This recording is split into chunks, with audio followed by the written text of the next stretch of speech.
So this afternoon's session on cybersecurity awareness. Um, the purpose of the session doesn't cover off any sort of technical aspects of cybersecurity. It's very much aimed at the sort of end user. What we'll cover off are there's some statistics in here on different types of threat, subcategories of threats, and then we'll cover off things like what we can do to mitigate these threats. There is also some detail of effectively what can happen if these threats do get through, and the implications of cybersecurity breaches. We'll touch on some points around things like passwords and best practice for users. So I'll just start along.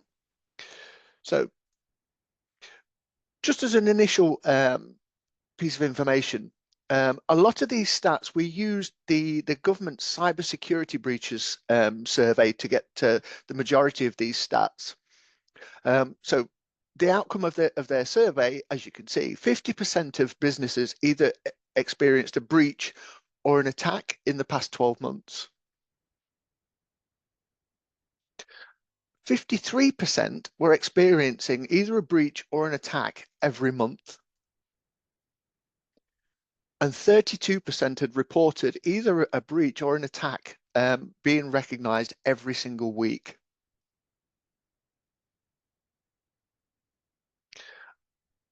From speaking with a lot of the security organizations, cybercrime is set to rise over the next 2 years. The estimate is by around 15%. So we'll have a look at the different types of breach and attack types.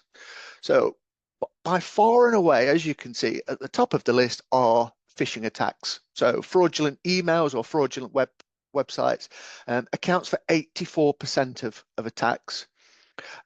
Linking in with that, others impersonating your organization or staff in either in email or online at 35%. Malware, such as viruses and spyware, takeovers or hijacking of companies' websites, social media and email, hacking online bank accounts. A really important one that only accounted for 6% is ransomware. But we will come back to that later. Denial of service attacks, so taking down corporate websites, apps, or online services.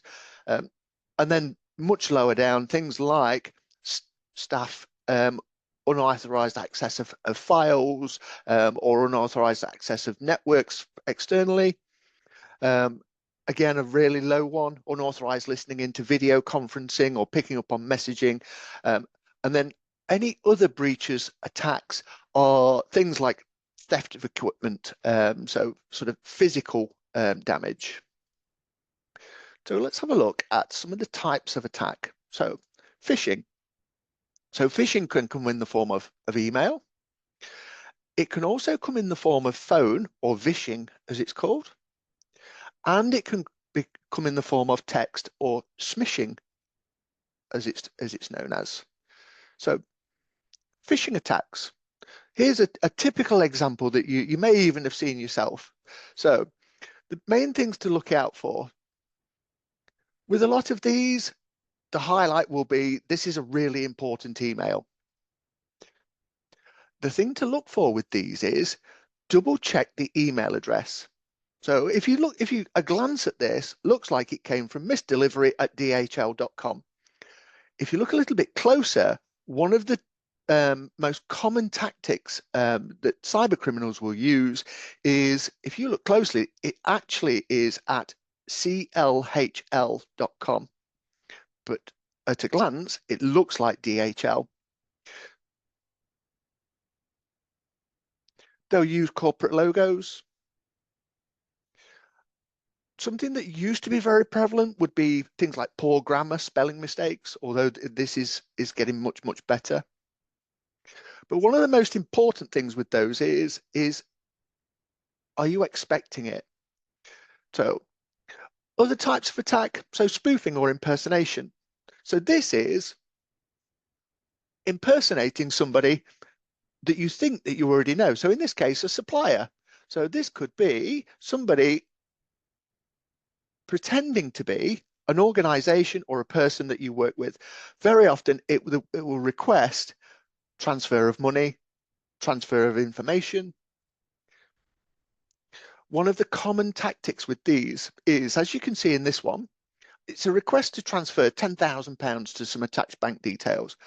There is the note to say we don't normally follow, we'd normally have to follow procedure, but this is urgent and confidential. And a common tactic is, please don't call me. I'm in meetings. I'm out of the country.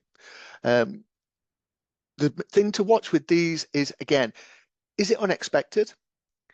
If you do have internal processes or procedures and somebody asks you to bypass them, and especially if they say, don't call me, I always advise people, no, do call them. Call them on a number that you've got on file. Never use a phone number that's put into the body of the email. We have had a few customers have reported this. One highlighted one, a customer that we have whose CEO does a lot of overseas business trips. Their head of finance received an email from him asking to make a bank transfer. Not entirely unusual.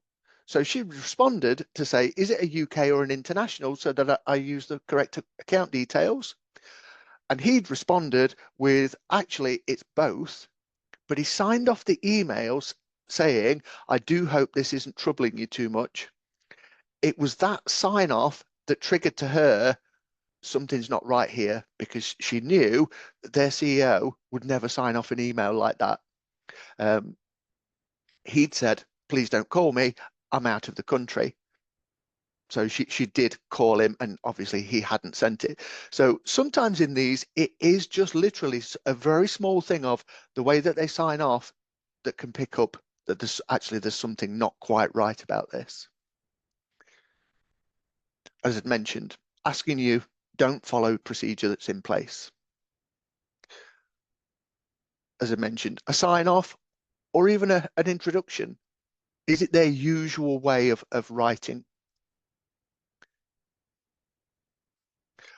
Other types of attack can be from fake web pages or a link to a fake web page.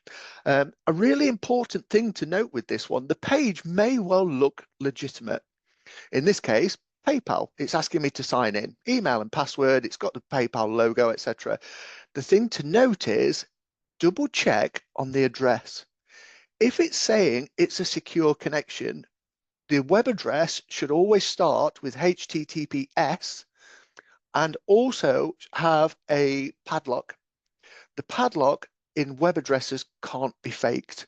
So if you see the HTTPS and the padlock, you know it has got a legitimate security certificate. If you don't see them, it's not secure, even if it says it is. So yeah, the HTTPS and the padlock can't be faked. So the web address may look correct, but double check. If it tells you it's not secure, if you don't see the HTTPS and you don't see the padlock, it is not a secure connection. So other types of attack. So ransomware. You quite possibly have heard of ransomware, and as you saw in the stats, it only accounts for around 6% of attacks. However, it's one of the most damaging. Um, as you probably know, ransomware, your files are either stolen or encrypted, and then the cyber criminal demands a ransom for you to have either your files returned or unencrypted. Generally, they will also set a clock ticking to say you've got a certain amount of time to pay the ransom before your files will either be deleted or they'll be permanently encrypted and you will lose access to them. It's the fastest spreading. So it's the fastest spreading email delivered threat. Between 2023 and 2024, there was a 21% increase in attacks. The average payment to criminals is 740,000. It's in dollars because this is globally, but it's a huge amount of money that is paid to the cyber criminals. And a really important one to note is 2/3 of victims paid recovered their data. Doesn't take a brilliant mathematician to work out that 1/3 paid a ransom and didn't get their data back.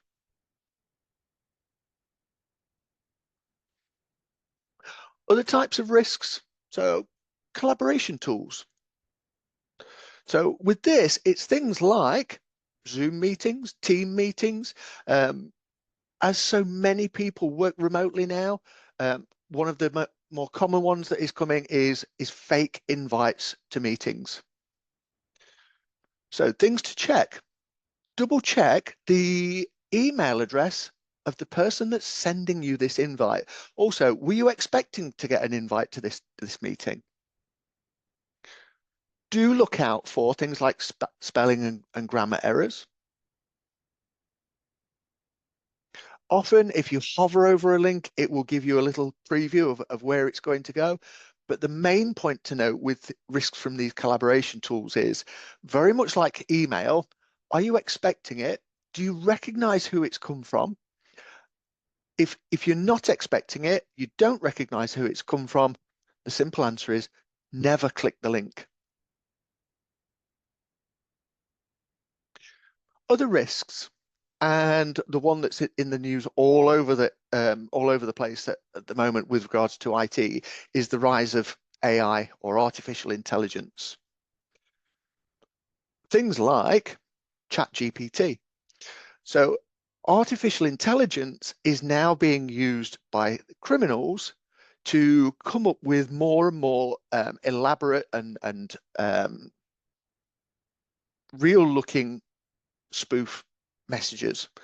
So as an example, we put into ChatGPT a simple prompt. Help me write an email to the finance director of my company.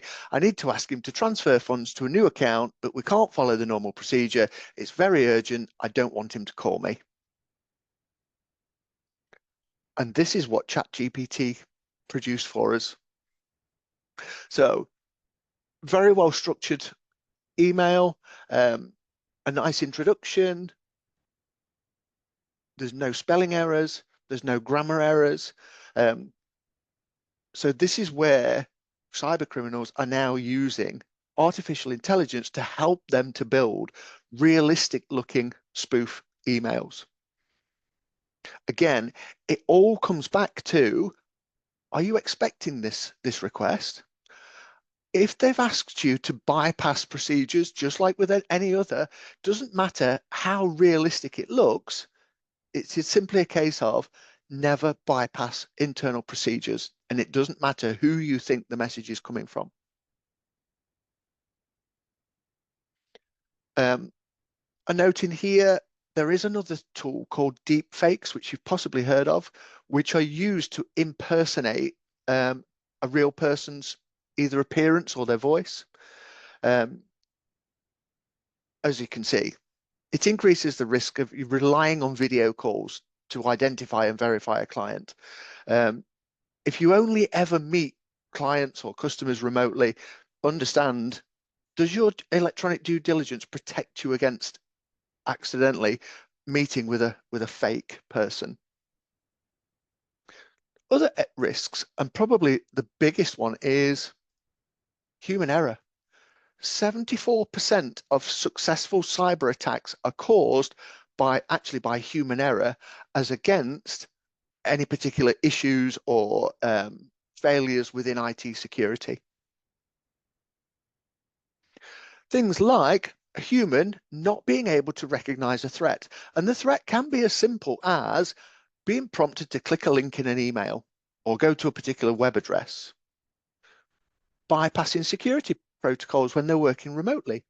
So if you have protocols that say you shouldn't log into the corporate environment using personal laptops, and people go, oh, it doesn't matter, I'll do it just this once. Misuse of email, so sending personal email using corporate accounts, sending highly confidential information via email when they shouldn't be. Oversharing information on social media. This is a common one of people sharing um, corporate or work information on social media. Cyber criminals, if they've decided to target an organization, they will very often follow them on things like LinkedIn. Um, we had an example of a customer that a customer had shared on LinkedIn that they were going to an international conference. Um, while they were away, there was the spoof finance email came in with a note of, as you know, I'm overseas at a conference, and it all came from sharing that information on social media, advising everybody that they're going to be out of the country. Careless web browsing.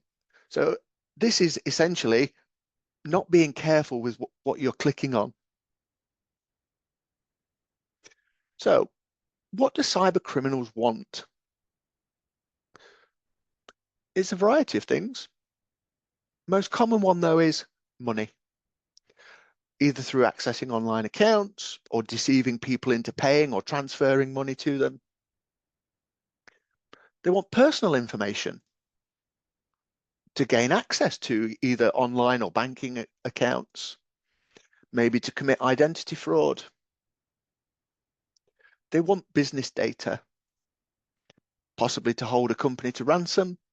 They may use that data themselves or sell it on to third parties. And just something to make you aware of when you see in the news the outcome of a major cybersecurity breach, and that millions and millions of records of people's personal or client details have been published to the dark web. Just to make you aware, the majority of the time that is the last thing that the cyber criminals do with that information. So generally, they've used the data themselves. So if they've got access to things like banking accounts or people's online corporate accounts, they will have used it and exploited it as much as possible. The final thing that they would do is publish it onto the web. So very often, by the time it's published onto the web, the damage has already been done. The other thing they might want is to cause disruption. So they want to interfere with the day-to-day administration of business. Again, this can link back to the previous three: to gain money, to access personal information, or hold a company to ransom or steal data from them. And they may encrypt files, again, linking back to holding a company to ransom. So we've got a couple of case studies to take you through. So the first one is on impersonation.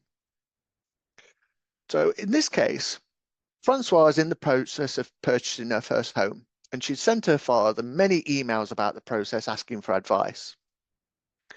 One of the emails asked him to send her 7,000 euros, and the email matched her writing style, even down to the German sign-off that she used within emails.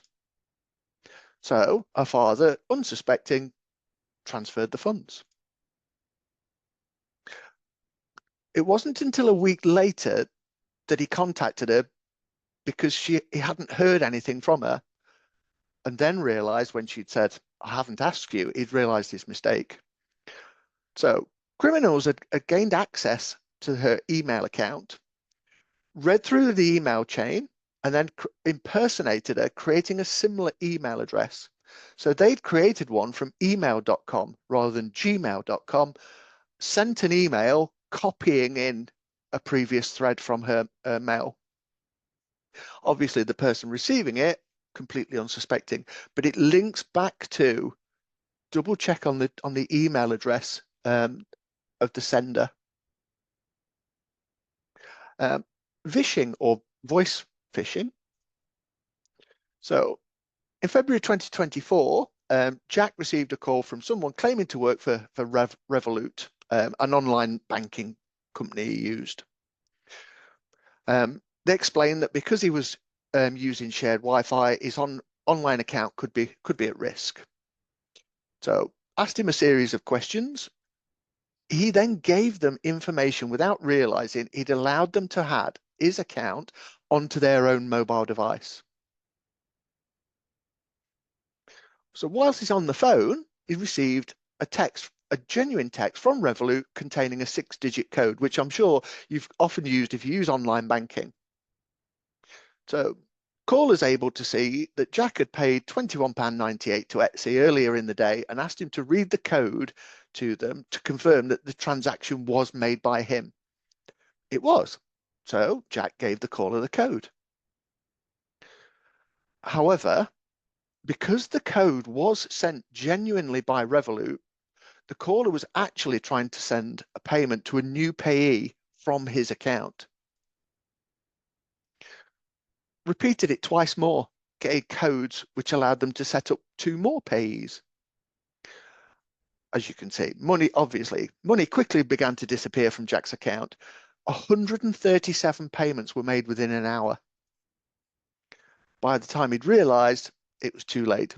He'd lost £165,000.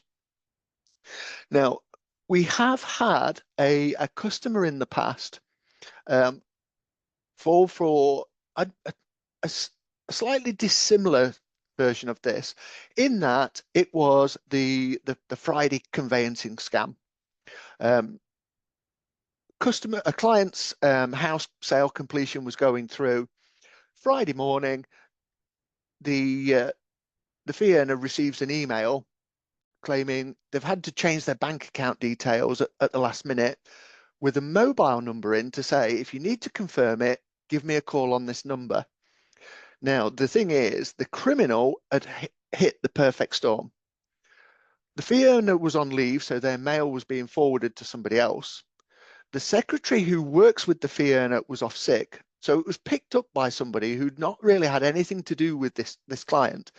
So they rang the number in the email to confirm that were they sending a change of bank account details for the funds to be transferred to.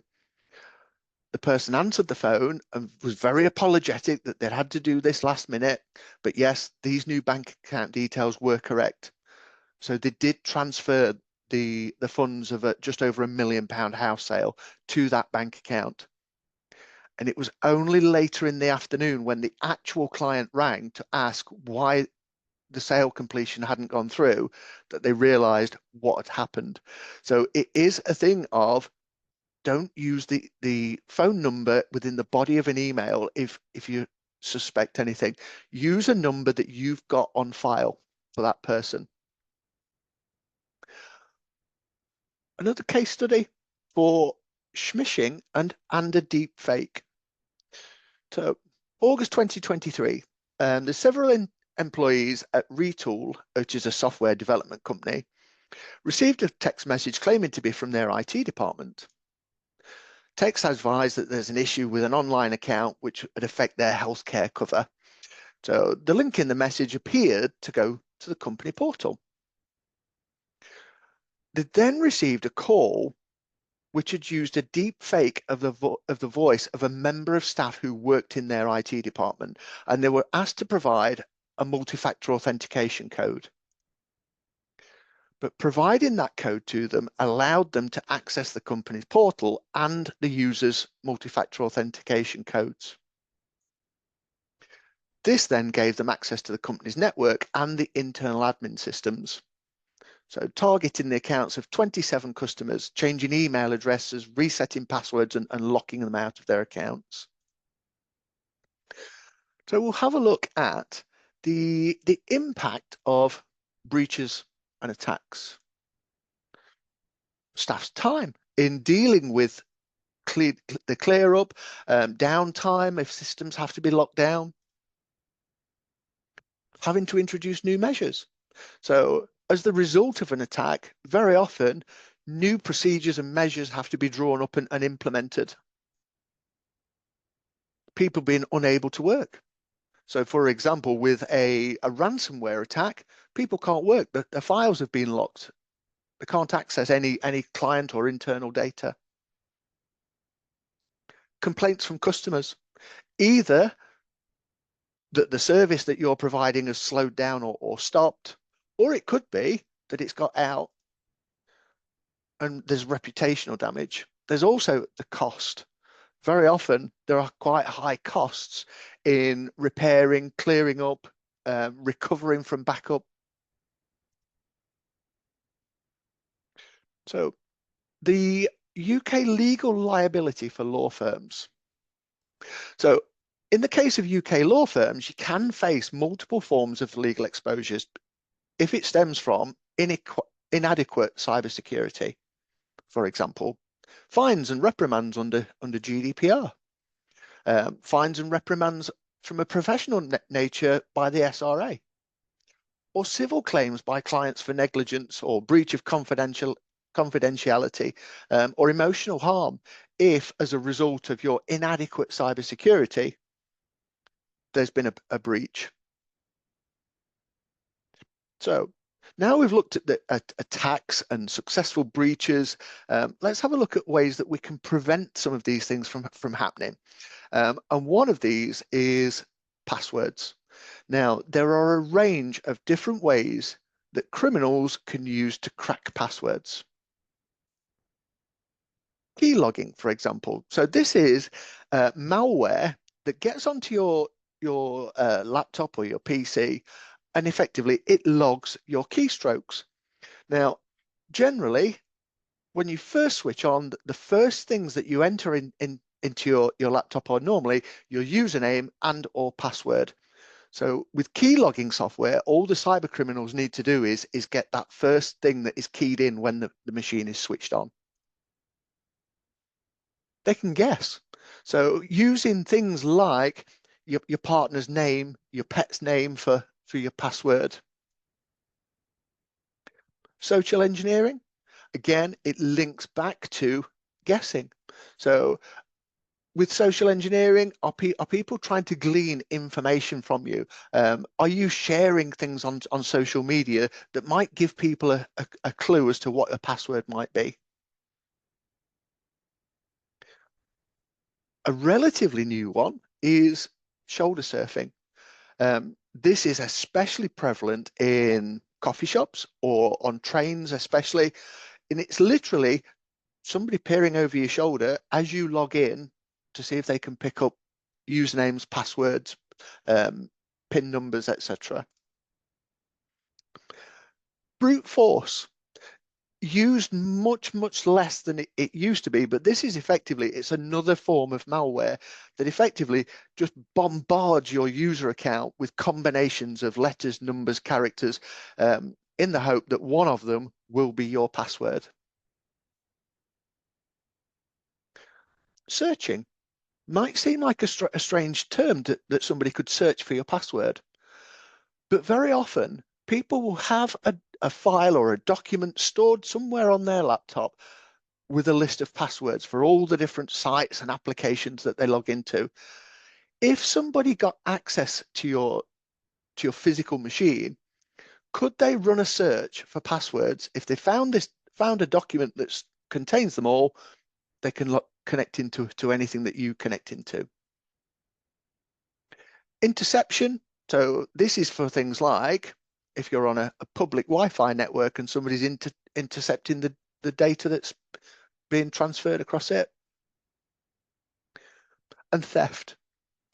This is as simple as, has somebody written their password down and put it in a post-it or put it on in a piece of paper in a desk drawer that somebody could access and steal it. So let's have a look at what makes a good password. So make passwords strong. Wherever possible, use a different password for each application. So for example, Google. So what we'll do is we'll use 3 words, a number, and a special character like an exclamation or a hash. So in this case, one theme that you could use for having an easy to remember password that is actually a strong password is you can use the name of the application or the site that you log into, followed by a random word, a number, and a special character. And then replace some of those characters. So replace letters with numbers which are similar. So a 0 for an O, a 3 for an E. What you end up with is actually a really strong password, but in your mind, it's easy to remember. So, for example, Microsoft, Adobe, Sage, all using the same pattern, but it's a completely different password for each one. Multi-factor authentication. So in most cases now, passwords on their own aren't enough, and people use multi-factor authentication. So either that pops up with a notification for you to key a number in, or it gives you a PIN to enter when you're logging in. For a lot of people, they assume this makes things safe. It's impossible. For somebody to access my account, they would need to steal my mobile device or at least see it and have my username and password. However, there is something called multi-factor authentication, or MFA fatigue. So this is the cyber criminals initially saw MFA as, well, we need to physically steal the mobile device. But what they cottoned onto quite quickly was people will get tired of approving requests. Um, there is I wouldn't say a fairly high profile, but a fairly well-known incident of an Uber driver having his account hacked. So used MFA. So he received a notification on his phone while he was at work to log in. So he ignored it. A couple of minutes later, he gets another notification. He ignored it. Then he gets another notification. So in this case, he declined it and said, no, it's not me trying to log in, thinking the MFA app has got a glitch in it. This carried on for nearly an hour. And in the end, to stop it, keep pinging him, notifying him that he needed to log in, he accepted one of them. What he was actually doing was accepting a login from a cyber criminal who then logged into his account. So the multi-factor authentication fatigue is criminals no longer will avoid it. They will just keep pinging notifications so that it becomes annoying, in the hope that people will go, this is really getting annoying now. Yes, okay, just to stop it from doing it. So if you ever receive an MFA notification that you're not expecting, never approve it. MFA doesn't glitch. As Microsoft found, 1% of users will approve a request on the first try, even if they're not logging in. That number goes up the more requests come in. So other things to be aware of is public or free Wi-Fi security. So things to be careful of. It's not a case of don't use social networking. Be careful of logging in to social networking, logging into things like online banking services, entering details for online retailers, so that things like entering card details, etc. You should always avoid using public or completely free open Wi-Fi for logging into sites, doing any online transactions, or logging into online banking or making online banking processes. The other thing to be aware of is guarding data on the go. Now, we've been talking an awful lot about cybersecurity. However, there is also the thing of being careful when you're out and about. So as I'd mentioned, look out for shoulder surfing. If you're on a train, for example, so many people, train travel, get the laptop out onto the table. As you're logging in, is the person next to you or even behind you watching what you type in as you log in? Have you got paper files on display? A lot of companies now are paper light, but it could be, have you got confidential paper files? Have you put them out onto a table that somebody could read them? Overheard conversations. So are you having a confidential conversation on your mobile? So could other people hear confidential information? It is a favorite of people, especially on things like public transport and trains, to listen in to conversations. Is your bag or your belongings at risk? So would it be possible for somebody to either steal your bag or steal something from it? So if you've left a bag open, if you've left it unattended, could it easily be stolen? Are there confidential files or information in there? Is your security badge visible? Again, this is, have you got, for example, a security lanyard? Very often they will have your name, who you work for, sometimes even your job title. It has been known for cyber criminals to take the detail from somebody's security lanyard when they're out of the office and use them to launch an attack, knowing that person isn't in the office. And cybersecurity at home. So many people now are working from home, but there are also risks here. So is your home network secure? Are you the only people accessing your home Wi-Fi, for example? Who's got access to your computer and files? So, for example, if you live in a shared house, have other people got access to your computer? Could they access your files? Are they stored in a safe location? So, if you've got physical files or your work laptop, etc., are they stored in a safe location? And being extra vigilant when using email and collaboration tools. Again, this links back to, is your home network secure? Um, it used to be a thing of, have the neighbors' children piggybacked onto your Wi-Fi to play online games. Now it could be, is somebody within the vicinity connecting into your home network because they know that you work in the legal sector, for example, and they're wanting to steal data. So security considerations. If you're in the office, lock your computer whenever you leave it. This may seem a little bit overkill, but there are very often scenarios where there are external people who have a legitimate reason to be in and around your offices. For example, maintenance, people checking smoke alarms, etc. They've got a completely legitimate reason to be in and around your office and your desk. But if you've got a confidential email on screen and you go to make a drink, what's to stop them stopping and reading it? Turn your computer off at the end of the day. Again, it's a very simple one, but it means security updates, etc., are installed automatically for you. As I've mentioned a few times, never bypass any internal policies and procedures for anybody, and it doesn't matter who it seems to be it is that's asking. Another very simple one, but a really important one. Check who you're sending emails to.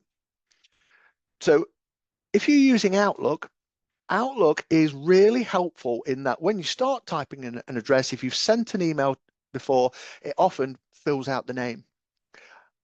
I received one only a couple of weeks ago from a customer. Luckily for them, it was very innocent in that they'd copied me in to an email that they'd sent round to quite a few people asking if we wanted to go out for lunch on Friday. Now, that customer was about 100 miles away, so I decided it's a long way to go for a lunch. But I did respond to just say, I'm guessing that you meant a different James. So it is just a case of just double check before you hit send. Has it put the right person in that to field? Be vigilant when opening attachments in emails or clicking on any links. As I've said quite a few times, if you're not expecting an email, if it contains links that you're not expecting, if it contains attachments that you're not expecting, be vigilant. Don't open them. Don't click links. Um, and one of the most important ones with this is if you receive something that looks dubious, avoid forwarding it on to somebody else to say, does this look right to you? Um, Very often, the person that you send it to will go and open the attachment. If you get things like account changes, make sure that you verify them by a secondary contact message, especially where it's urgent or you weren't expecting it. As I say, never use contact details from the body of an email. Use contact details, an email address or a phone number that you've got for them on file. Don't use public Wi-Fi for sending confidential information. And really importantly, report anything that looks suspicious or that could be a security or a data breach. Um, there is a new bill that's been introduced covering all of this, meaning far more companies are now responsible for having stringent cybersecurity processes and tools in place, but also around reporting. So if you see anything that looks suspicious, or if you think I've opened something I shouldn't have, I've clicked a link that I perhaps shouldn't have, the worst thing that you can do is ignore it and hope it will go away. Always report it straight away. And a simple one, update your devices when requested. So it links back to switching off at the end of the day. But it also applies to mobile devices as well. So if there are updates, don't avoid installing them. Install them as soon as you can. And wherever possible, create a unique password for each account. And it may seem obvious, but never tell your password to other people. Okay. Thank you all very much. Hopefully this has been useful for you. I will just end the show. Lovely. Thank you, James. That was really helpful. Scary as ever. I think that there's always some, there's always, some bits obviously people are aware of and you've come across yourself personally. And then there's other bits where you think, oh gosh, this is, Yeah, it's constantly changing, adapting, becoming more and more sophisticated, isn't it? And trying to sort of, beat the criminals. that's it. Yeah, yeah. Difficult. It's trying to be one step ahead of people who are generally one step ahead of us. Yeah, absolutely. Just from a personal question, but it relates to a question that we've had in saying, are the Microsoft security tools enough for SME businesses? And one of the things that I wondered in terms of Outlook, for instance, a lot of things will be caught by my junk and spam folders, but occasionally something will come through. And then when that something comes through, and I think, oh no, I don't want that, what are the best protocols? Because you could delete it, you can block, you can report. What's probably the best thing to be doing with something like that if it lands and manages to get through your firewalls that far? Generally, there's a couple of different approaches to this. If you're using something like a third-party application, like for example Mimecast for scanning, etc., I would say the best thing to do is to report it and then to block it. Yeah. The reason that I say to report it is if somebody's come up with a novel way of getting around security, if you report it, it gives the good guys an opportunity to go, okay, we need to tweak it to stop this being able to get through. Brilliant. Thank you very much indeed. I've got a question here from Emily. Talking about Wi-Fi when you're out and about in public and not connected to public Wi-Fi. Is it best to use the personal hotspot from your mobile to connect? Yes, that or a VPN. So yeah, the mobile hotspot, the mobile network it's nigh on impossible to hack into, whereas Wi-Fi, people can even set up a fake Wi-Fi and they just skim the data as it goes through it. So yeah, if setting up using a mobile hotspot from your phone is probably one of the better ways of doing it. Right, that's fantastic. Another question here. Is it worth paying extra for ID theft protection or insurance on top of standard antivirus protection?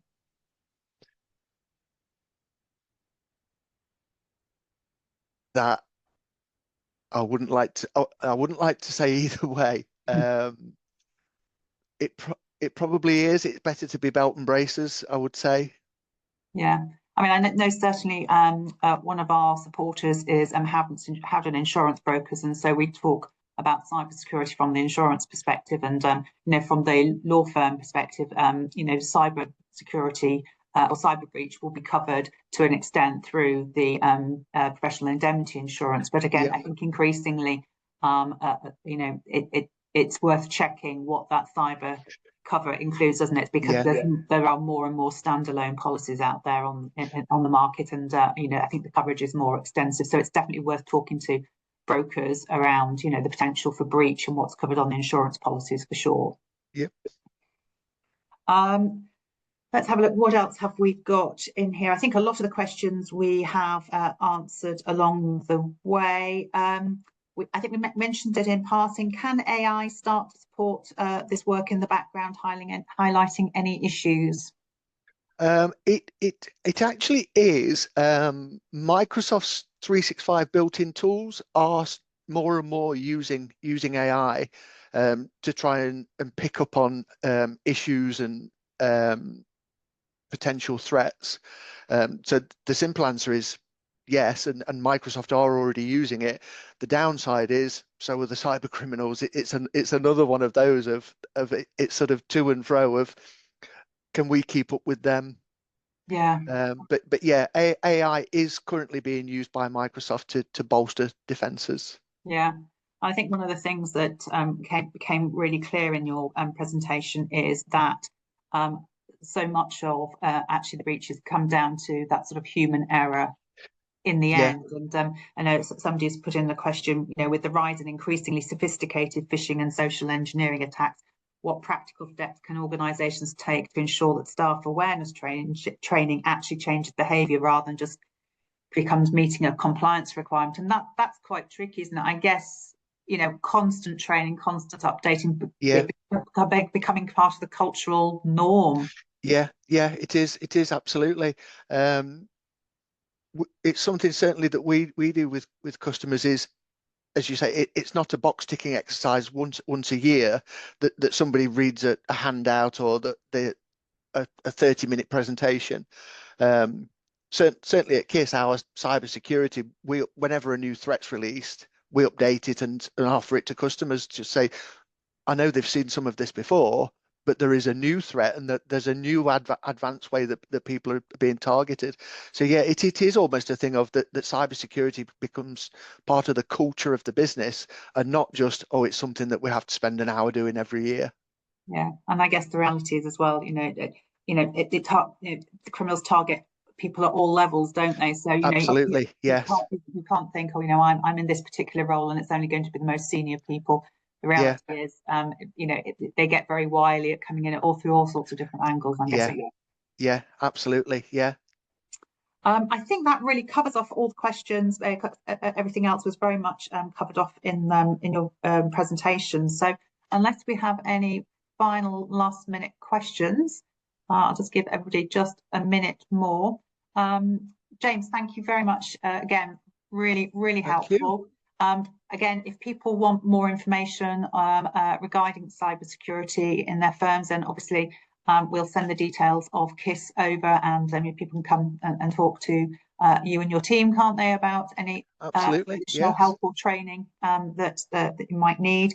And as I say, we will send this recording to you all probably in the next day or two, again with a copy of the slides that James presented from, and I think particularly some of those scenarios are really quite interesting and useful too. To share amongst members of your team as well. So we've got no further questions. So thank you everybody for attending today.